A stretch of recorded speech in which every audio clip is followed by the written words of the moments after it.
हिवाळा म्हटलं की बाजारामध्ये ताजी टवटवीत लाल गोडसर अशी गाजरं दिसतात आणि त्यापासून हलवा तर झालाच पाहिजे. चला बनवूयात घरच्या घरी होणारा झटपट टेस्टी हेल्दी असा गाजराचा हलवा.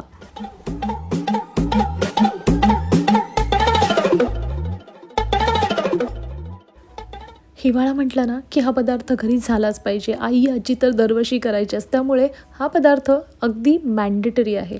आणि त्यासाठी चमचीभर तुपावर हा 200 ग्रॅम शुगर फ्री खवा आहे तो व्यवस्थित परतून घेतला आहे. हा खवा आपण घरच्या घरी करू शकतो. दूध आणि मिल्क पावडर एकत्रित करून अशा पद्धतीत सॉटे केलं की त्याचा खवा होतो.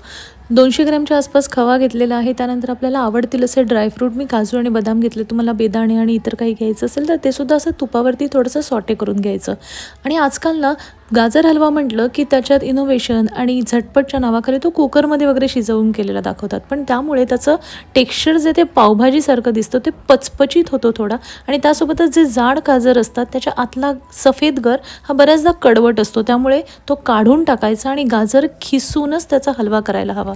आणि त्यासाठी या सीझनल गाजरांना घ्यायचं आणि मस्तपैकी खिसून घ्यायचं. आता ह्याच भांड्यामध्ये आहे त्याच तुपावरती मी किलोभर गाजर छान स्वच्छ धुवून पुसून व्यवस्थित खिसून घेतलेले आहेत आणि त्याला अशा पद्धतीत गरम करायचं आहे. थोड्याच वेळात याचा रंग तुम्हाला बदललेला दिसेल.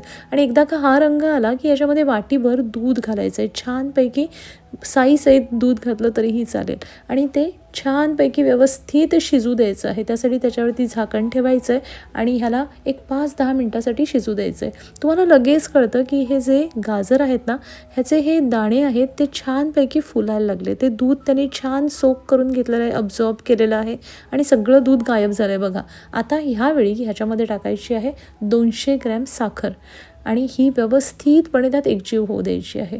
आपण खवा टाकणार आहोत तो पण शुगर फ्री आहे, त्यामुळे 200 ग्रॅम साखर ही हवीच आणि त्याला असं पाणी सुटायला लागतं. आता ह्यामध्ये आपण टाकायची आहे वेलची पावडर. पाणी थोडं आटू द्यायचं आहे. आता हा व्यवस्थित शिजून झालेला आहे आणि आता आपण वाटीमध्ये जे ड्रायफ्रूट्स तळून घेतले होते ते आणि आपला 200 ग्रॅम खवा हे मिक्स करायचं आहे. झालं की बोलता गाजराचा हलवा तयार झाला सुद्धा. मग काय करून बघताय ना, करून नक्की बघा आणि मला नक्की कळवा की तुमचा गाजर हलवा कसा झाला आहे. आणि मग काय असा गरमागरम किंवा गार करून कसंही खाहो, तो पदार्थ छानच आहे. आणि प्रेमाने बनवल्यानंतर ना खरं सांगू कुठलाही पदार्थ छानच होतो. नवीन वर्षाचं स्वागत ह्या अशा छानशा सीझनल गाजर हलव्याने करायला काय हरकत आहे. तर नक्की करून बघा. पुन्हा भेटूया पुढच्या व्हिडिओमध्ये पुढच्या रेसिपीसहित. तोपर्यंत नमस्कार, बाय.